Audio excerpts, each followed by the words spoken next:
जय गुरु जी। गुरु जी की परिसंगत, गुरु जी का आश्रम जूम सत्संग में आप सबका बहुत बहुत स्वागत है। संगत जी, आइए सत्संग की शुरुआत करते हैं और सत्संग के लिए इनवाइट करते हैं इंद्रजीत गरेवाल आंटी को। आंटी आप प्लीज हैं इस गुरु जी का सत्संग शेयर करें। जय गुरु जी। शुक्राना मालिक दा, लख लख बार शुक्राना गुरु जी दा। एक बार फिर मौका दिया गुरु जी ने अपने गुणगान गाने का। पहले हिंदी में करूंगी अंकल, पंजाबी में? आंटी आप जिस भी लैंग्वेज में कंफर्टेबल हैं आप कर सकती हैं। अच्छा अच्छा, ठीक है। क्योंकि हमारी ज्यादा बातचीत गुरु जी की पंजाबी में होती थी ना। आप पंजाबी में भी कर सकते हैं, कोई बात नहीं, कोई बात नहीं, हिंदी में मैं बोल दूंगी, ऐसा तो कुछ नहीं। नहीं है। जी जी। जैसे हम पहले, सबसे पहले यही बताऊंगी कैसे हमें मालिक ने अपने चरणों से जोड़ा, कैसे गुरु जी ने हमारी बाजू पकड़ी।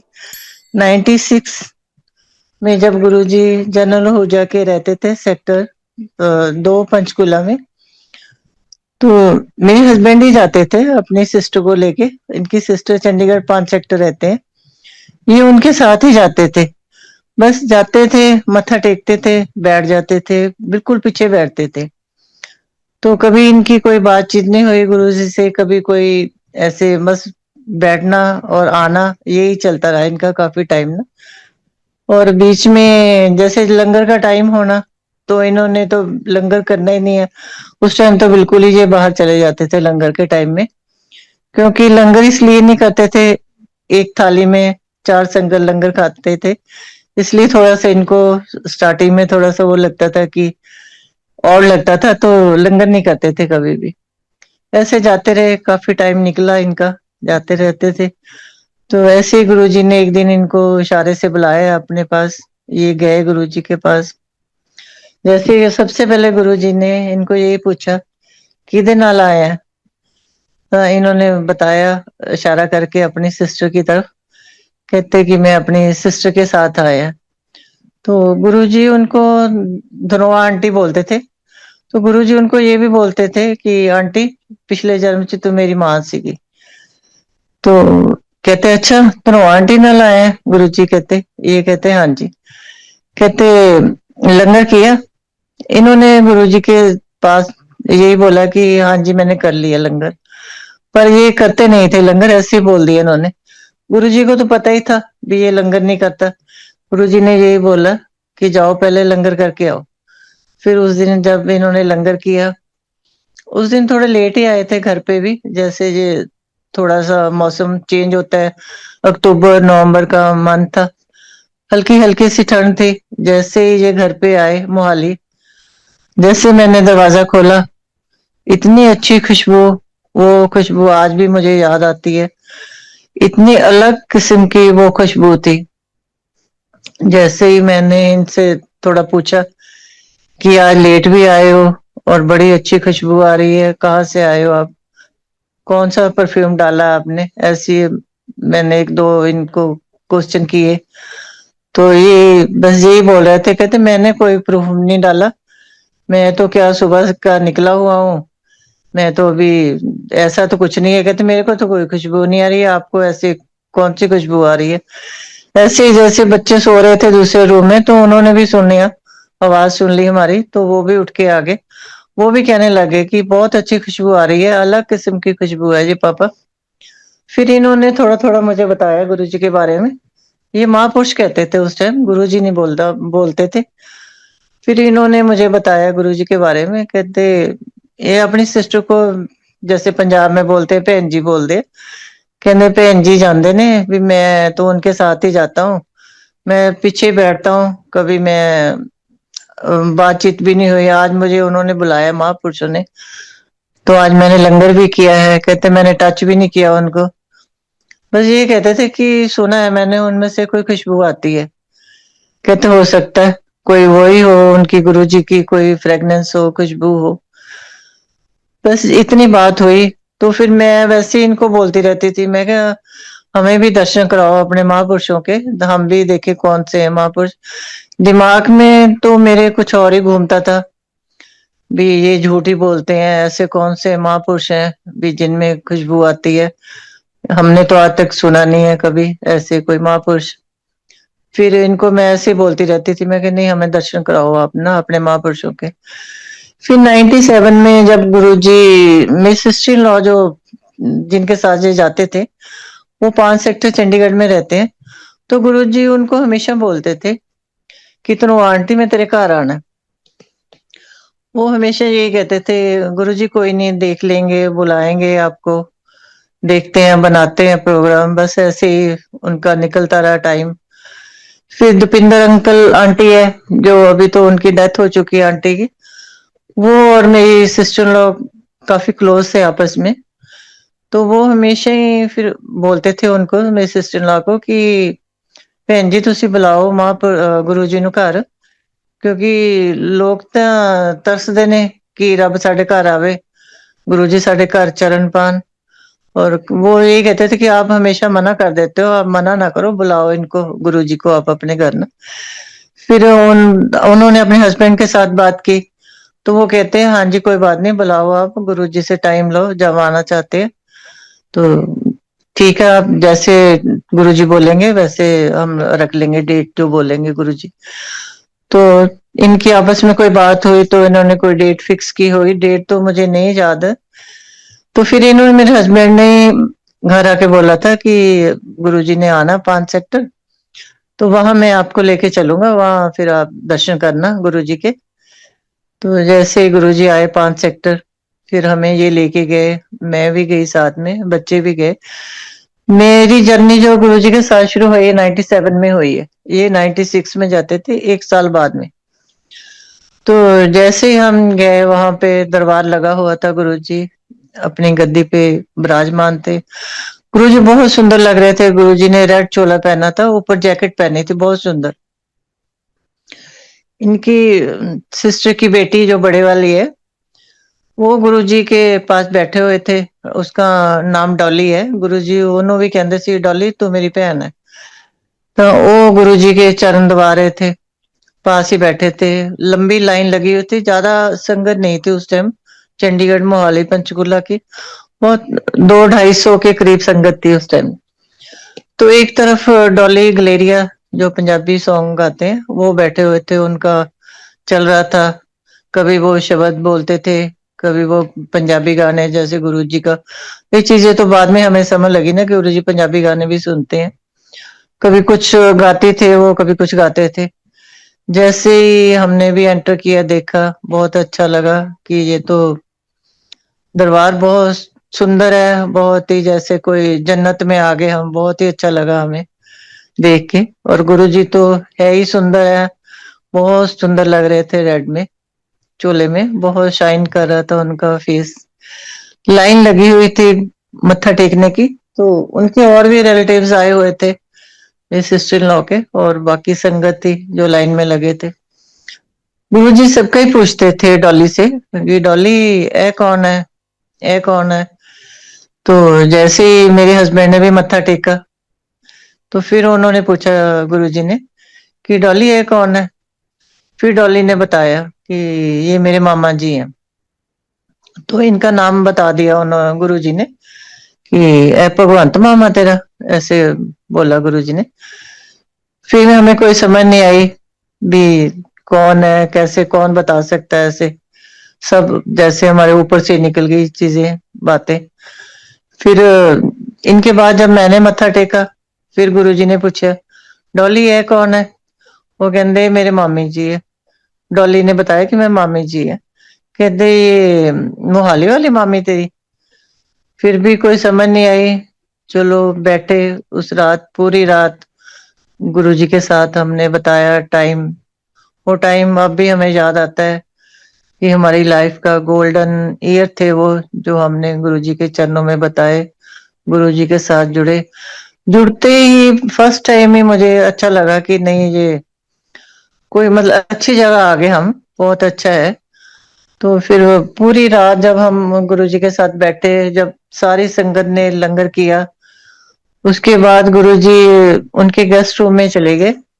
जब संगत लंगर करके चले गए थे, थोड़े से रह गए थे, जैसे हम लोग भी रहे थे उस दिन पूरी रात ही। तो फिर गुरुजी ने उनको बोला, मेरी सिस्टर इन लॉ को, कहते कि तू आंटी अपने रिश्तेदारां नु बुला। गुरुजी की लंगर की थाली आई सी सज के ना, और उसमें इतनी कटोरियां थी, कटोरी में सब कुछ डाला हुआ था, जैसे दाल सब्जी जो भी बना हुआ था, काफी कुछ था। तो जैसे गुरुजी के आगे उन्होंने परोसा लंगर, तो गुरुजी ऐसे देख रहे थे जैसे एक बच्चा देखता है भी इस कटोरी में क्या है, इसमें क्या है, इसमें क्या है, ऐसे देख रहे थे गुरुजी। गुरुजी ने बहुत थोड़ा खाया था, बहुत थोड़ा, बिल्कुल थोड़ा सा खाते थे गुरुजी, ज्यादा नहीं खाते खाते थे, ज्यादा लिक्विड ही लिया। मैंने तो फर्स्ट टाइम ही देखा था भी ज्यादा लिक्विड ही ले रहे थे गुरुजी। जैसे ही फिर उन्होंने थोड़ा थोड़ा खा के फिर उनको बोलते, मेरे सिस्टर इन लॉ को, कहते तनो आंटी अपने बुला ला बाकी रिश्तेदारां ਨੂੰ ਵੀ ਸਾਰਿਆਂ ਨੂੰ ਤੇ ਇਹਦੇ ਵਿੱਚ ਹੀ ਲੰਗਰ करो सारे जाने। तो फिर संगत जी हमें भी उस जो भी गुरुजी का लंगर था उसमें से हमें भी थोड़ा नसीब हुआ, हमने भी खाया वो लंगर। तो जैसे 3 या 4 का टाइम था मॉर्निंग का, नवराज अंकल को तो सारे जानते हैं जो पुरानी संगत है चंडीगढ़ की, तो वो भी साथ ही थे। उस टाइम हम उनको नहीं जानते थे इतना, क्योंकि संगत में हम जाते नहीं थे, कभी मिले नहीं थे किसी को। तो गुरुजी उसको गुरुजी उनकी सीढ़ियों में बैठ गए थे। तो गुरुजी ने, मेरे को लगता है चोला भी उतार के अपना ट्रैक सूट पहन लिया था, वॉक के लिए जाना था उन्होंने, 5 सेक्टर लेक के ऊपर जाते थे गुरुजी सैर के लिए।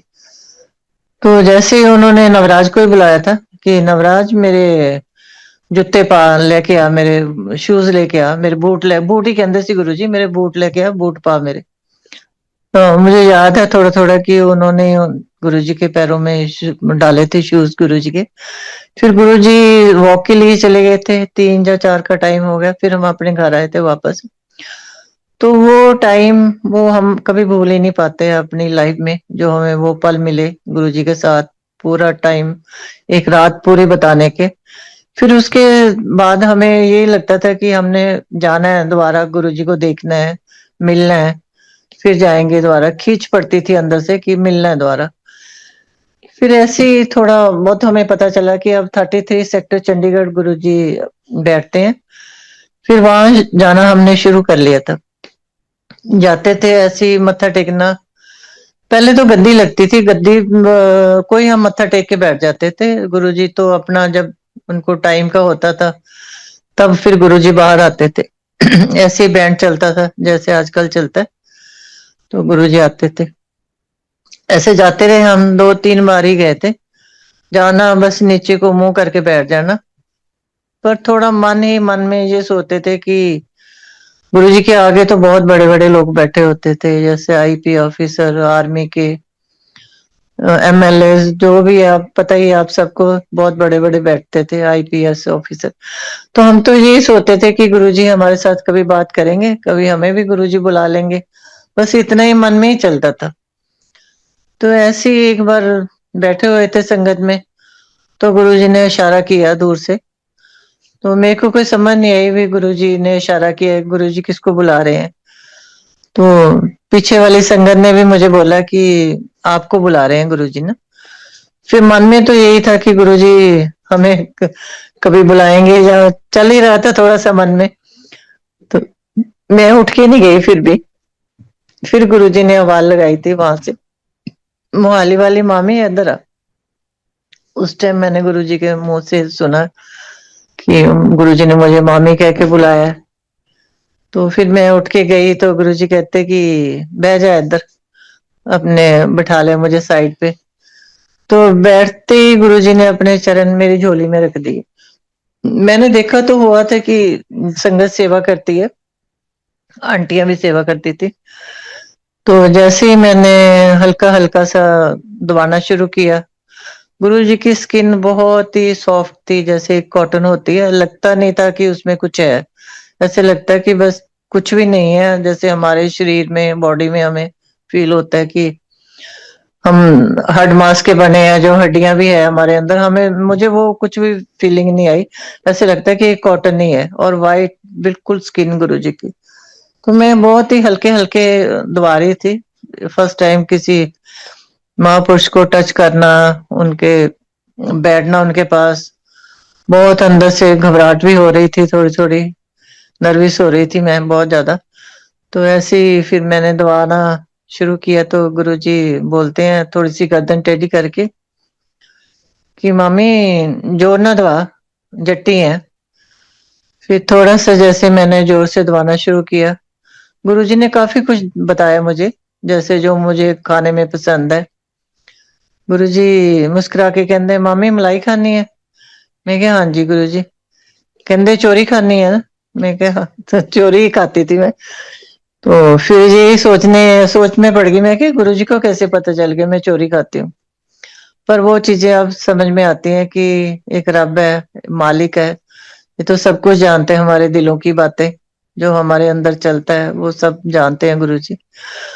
तो जैसे ही फिर मैंने बोला हाँ जी गुरुजी। ये मैं आपको इसलिए बता रही हूँ क्योंकि मैं चोरी खाती थी, मैं किचन में खाती थी, अपने बच्चों से चोरी खाती थी। ये हमेशा मना करते थे बच्चे कि मम्मी मलाई जी साढ़े सामने ना लेके आया करो, अपना जिथे खानी तुसी किचन च ही खा लिया करो। तो मैं वहीं पे डाल के अपना कटोरी में खा लेती थी। ये भी पता था गुरुजी को। फिर गुरुजी कहते मामी ठंडा दूध पीनी है? मैं कहा हाँ जी गुरुजी, वो भी बहुत पसंद है ठंडा दूध। फिर थोड़ा बीच बीच में कई बार गुरुजी बात कर लेते थे, बीच में कई बार चुप कर जाते थे गुरुजी। तो फिर गुरुजी कहते मामी पर्स च नवे नोट रख दिए? मैं कहा हाँ जी गुरुजी। नवे नोटों का भी बहुत शौक था कि नए ही नोट होने चाहिए पर्स में। तो बस ऐसे चलता रहा, काफी देर बिठाया। उस दिन गुरुजी ने मुझे 2 घंटे अपने साथ बहुत बातें की। ऐसे लग रहा था कि जैसे कोई फैमिली का मेंबर है, सब ऐसी बातें कर रहे थे गुरुजी। तो बस बैठे रहे गुरुजी के पास। फिर ऐसे बैठे बैठे ही कोई संगरूर के ही थे, वो एमएलए थे 3-4, वो आए थे। जब मैं इस तरफ बैठी तो वो मत्था टेक रहे थे। मत्था टेकते ही गुरुजी उन्होंने कहते अंकल इधर बैठ जाओ, वो दूसरी तरफ बैठा लिया उनको। जैसे ही वो बैठे तो गुरुजी उनको बोलते हैं अंकल है मामी थोड़े जिले दिए। जिला आपको पता ही है पंजाब में डिस्ट्रिक्ट को बोला जाता है, जिले की है। तो वो भी अंकल जो थे वो मेरे को पूछने लगे, कहते आप संगरूर डिस्ट्रिक्ट के हो, जिले के हो?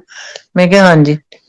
तो ये चीजें जैसे हमें आप समझ आते हैं भी कौन बता सकता है, एक रब, एक हमारे गुरु जी हैं जिन्होंने हमें सब कुछ बताया, हमारे मन की वो जानते थे गुरु जी।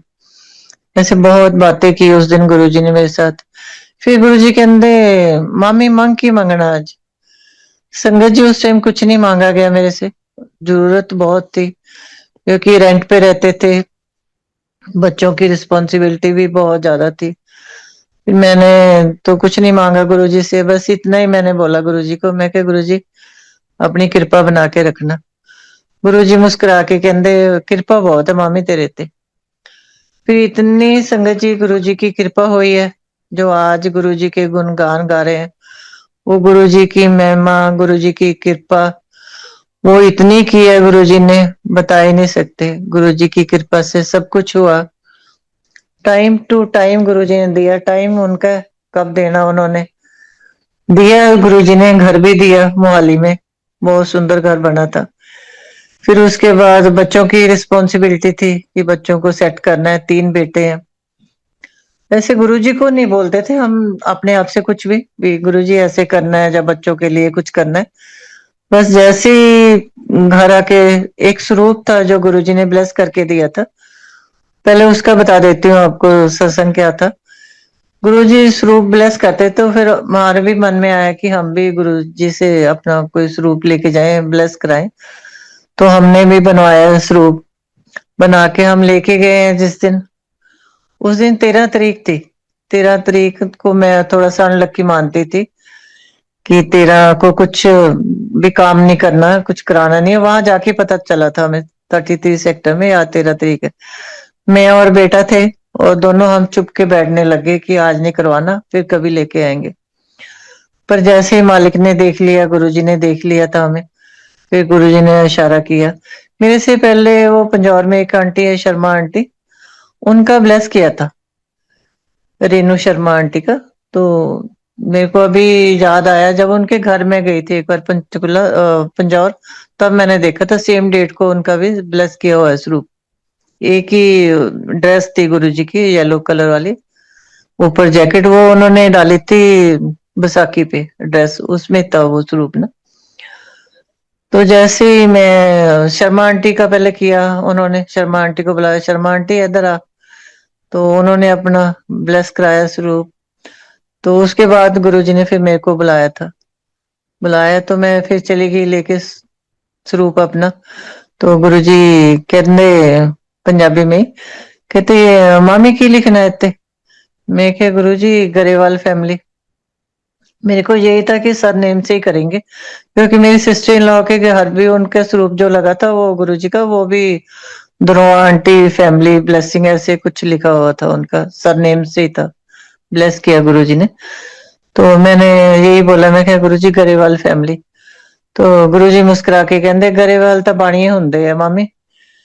फिर मैं कुछ नहीं बोली, तो गुरुजी ने अपने आप ही स्वरूप पे लिखा हुआ है, मामी फैमिली ब्लेसिंग ऑलवेज। ये 13/9/97 को गुरुजी ने ब्लेस किया था। तो बस वो स्वरूप था हमारे पास, ज्यादा स्वरूप नहीं इनते होते। जहाँ गुरुजी बहुत छोटे पॉकेट वाले स्वरूप देते थे, वो ज्यादा जेंट्स के ही देते थे, क्योंकि वो अपने पॉकेट पे लगाते थे, जेंट्स को ही मिलते थे वो ज्यादा। तो बस वही स्वरूप होते थे। तो स्वरूप के आगे ही मैं वैसे ही हाथ जोड़ती थी। मैं क्या गुरुजी एक बच्चे को हमने बाहर भेजना है, आपने ही करना है। कैसे करोगे आप, आपको पता है। तो संगत जी गुरुजी ने बहुत जल्दी सुनी।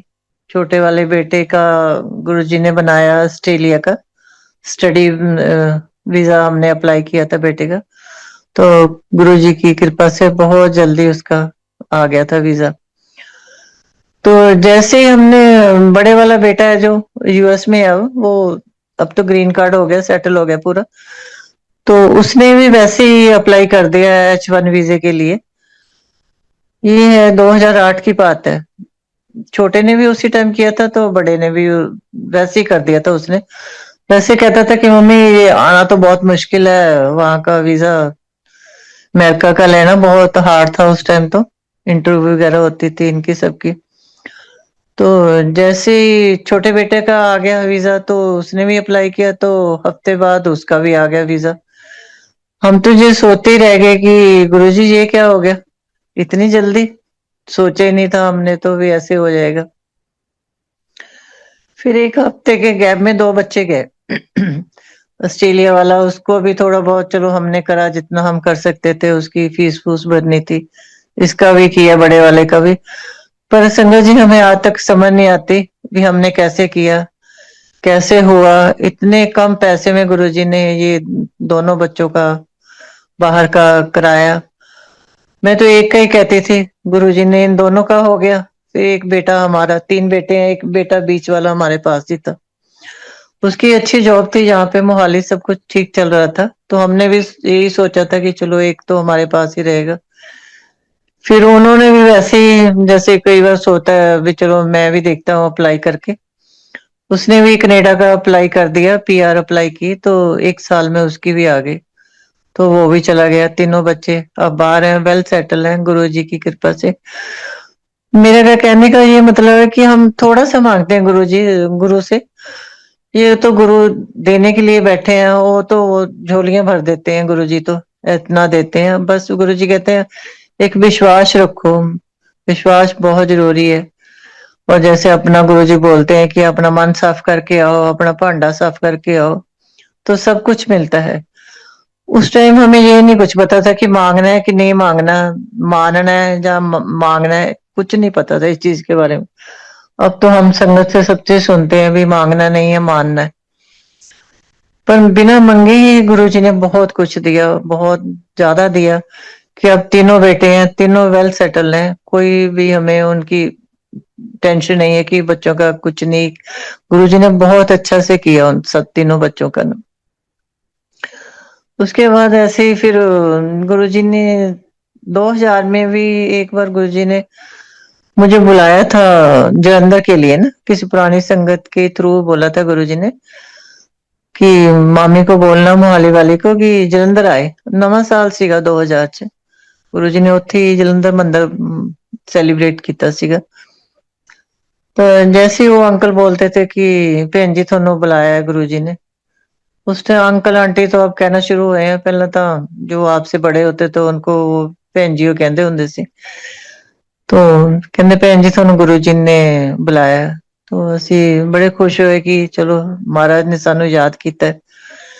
ਅਸੀਂ ਫਿਰ ਗਏ ਆਪਣੀ ਫੈਮਿਲੀ ਦੇ ਨਾਲ ਅੰਕਲ ਦੀ ਫੈਮਿਲੀ ਵੀ ਸੀਗੇ, ਅਸੀਂ ਇਕੱਠੇ ਗਏ ਜਲੰਧਰ 2000 ਚ।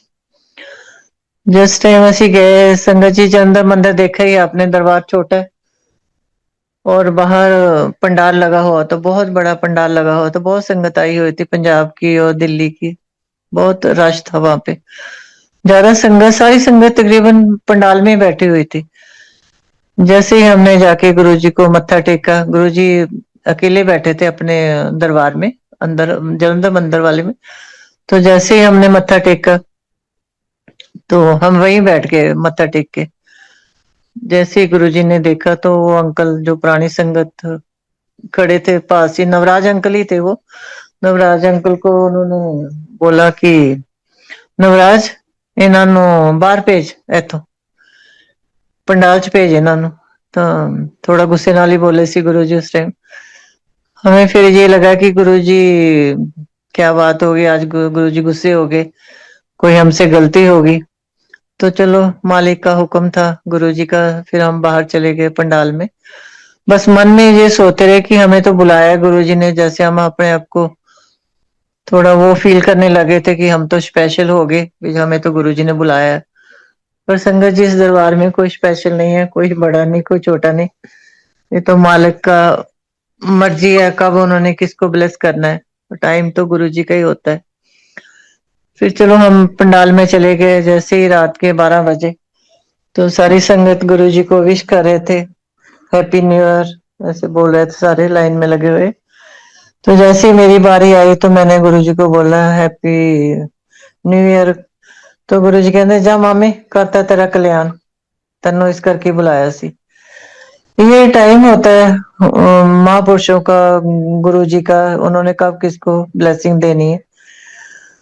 तो ये हमारे लिए बहुत बड़ी चीज थी कि गुरु जी ने आज यहाँ बुला के हमें ब्लेस करना था, ब्लेस किया है गुरु जी ने। तो ये भी बोलते थे जाओ ऐश करो, ये भी गुरु जी का ये तो डायलॉग आप सब सुनते ही हम लोग। तो बड़े खुश हुए मन भी कि चलो गुरु जी ने न्यू ईयर पे हमें ब्लेसिंग दी है अपनी। तो ऐसे चलता रहा, गुरु जी की बहुत मेहर रही, हर जगह गुरु जी ने साथ दिया अपना। हमारे जैसे कहते हैं कि हमें पकड़ा हुआ है गुरु जी ने अब तक, 25-30 साल हो गए। हमने कभी भी संगत जी पीछे मुड़ के नहीं देखा जब से हम गुरु जी के साथ जुड़े हैं ना। बस ना कहीं इधर उधर कहीं और भटके हम, ना कहीं हम जाते हैं, ना सोचा है कभी, मन में नहीं आया भी कहीं और भी जाएंगे। ऐसा होता है कि हम गुरुद्वारा साहब भी नहीं जा पाते। हमें ये होता है कि चलो हम संगत में चले गए, बस एक ही बात है, वहां भी है गुरु है, वहां भी गुरु है, ऐसे जाते रहते थे। फिर गुरु जी के पास जब गुरु जी ने समाधि ली उस टाइम थोड़ा सा कनेक्शन टूटा था हमारा, 2007 के बाद।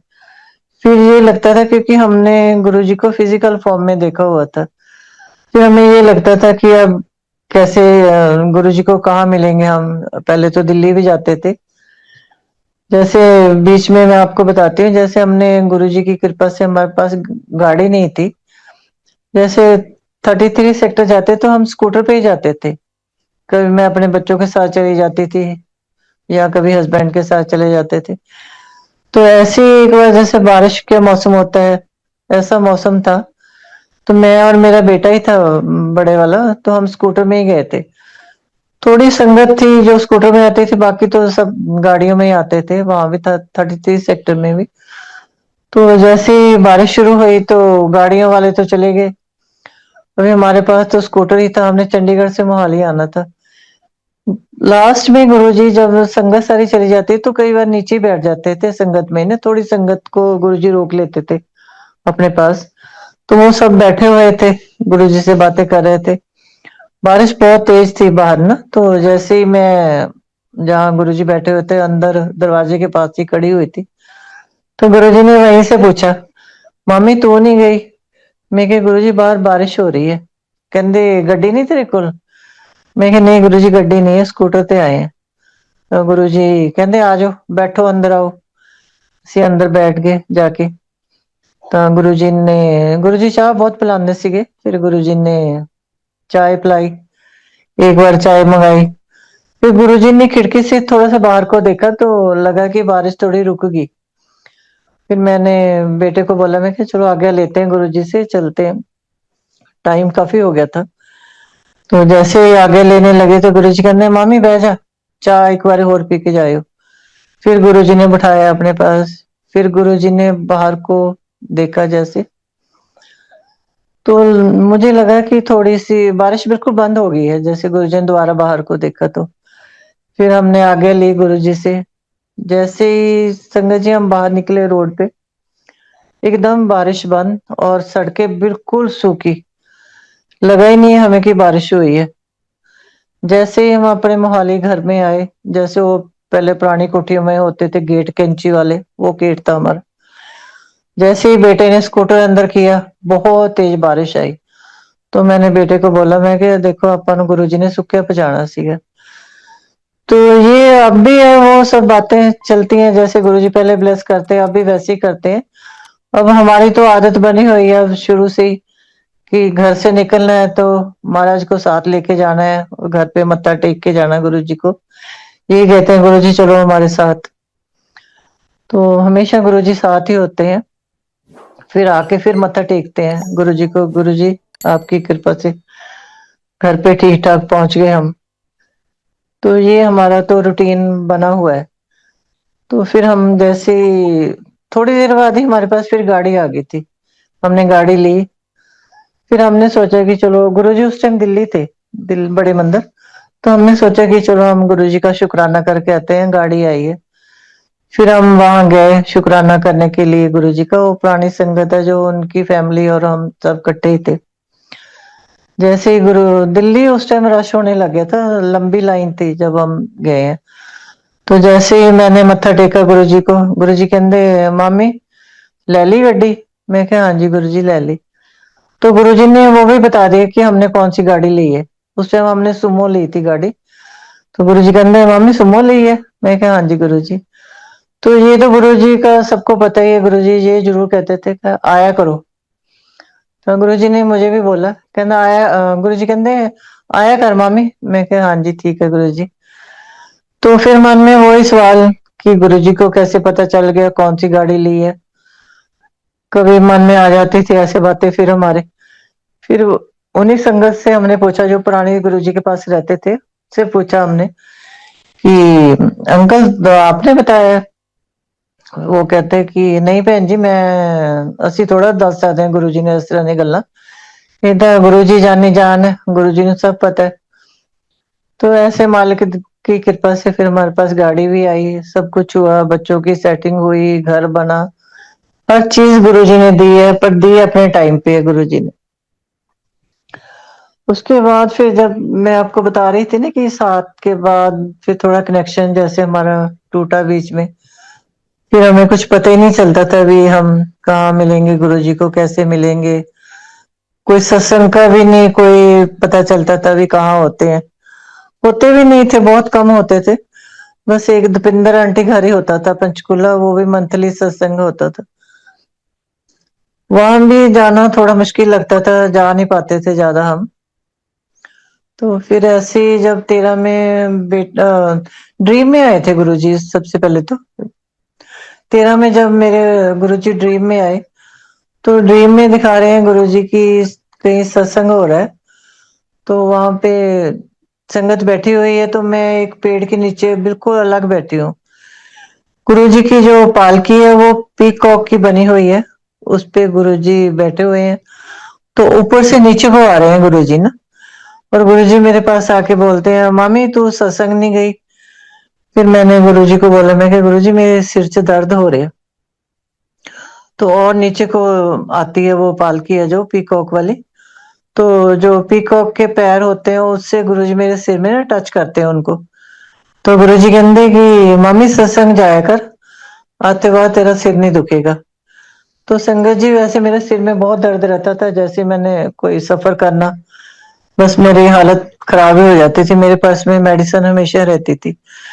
तो गुरुजी की ऐसी कृपा हुई, तो उसके बाद मेरे सिर में दर्द भी नहीं हुआ कभी ज्यादा। कभी हुआ चलो हो जाता है कभी तो, ऐसे तो, पर इतना ज्यादा नहीं हुआ कि मेरे को बहुत बुरी हालत हो जाती थी।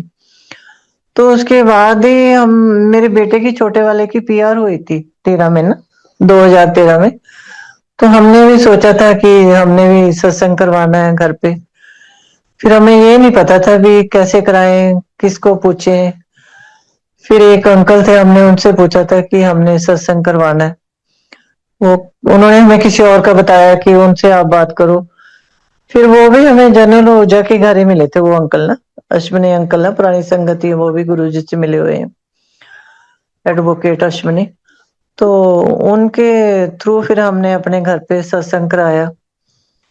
तो गुरुजी की बड़ी फ्रेगनेंस आई। ये जो भी जितनी संगत थी, 200-250 संगत थी, चोपड़ा अंकल आंटी और ताया जी, जो पुरानी संगत है सारी, सब आए थे उस टाइम। बहुत अच्छा लगा था, ऐसे ही माहौल बना था जैसे हम गुरुजी के चरणों में बैठते थे। वही फीलिंग आ रही थी हमें उस दिन। सारी संगत ने बोला कि बहुत ज्यादा फ्रेगनेंस आ रही है आपके आज सत्संग में। तो गुरुजी तो हर सत्संग में ही होते हैं, अपनी प्रेजेंस दिखाते हैं हमें। तो उसके बाद फिर हमें सत्संग मिलने शुरू हो गए थे, थोड़ा थोड़ा पता चलने लग गया था। कभी कोई पंचकूला है, चंडीगढ़ या मोहाली में। तो फिर दोबारा से फिर गुरुजी ने हमें अपने साथ जोड़ा। गुरुजी कहते थे कि एक बार मेरे साथ जुड़ गए तो दोबारा फिर यहीं आना है आपने, कहीं नहीं जाना। तो 7 से लेके 13 तक का जो पीरियड था वो हमारा छूटा था। फिर गुरुजी ने हमें अपने साथ फिर दोबारा से जोड़ा। फिर बहुत सत्संग मिलते हैं आजकल तो, दिन के 3-3 4-4 इनवाइट आते हैं सत्संग के। तो ऐसे गुरुजी की बहुत कृपा हुई, बहुत गुरुजी की मेहर हुई। कई बार सत्संग, कई बार माइंड से निकल भी जाते हैं, सत्संग तो बहुत है गुरुजी के, अब ऐसे कोई याद भी नहीं आते। बस आज तो मैं इतना ही कर पाऊंगी अंकल। ठीक है, थैंक यू, थैंक यू। जय ओके, जय गुरु जी।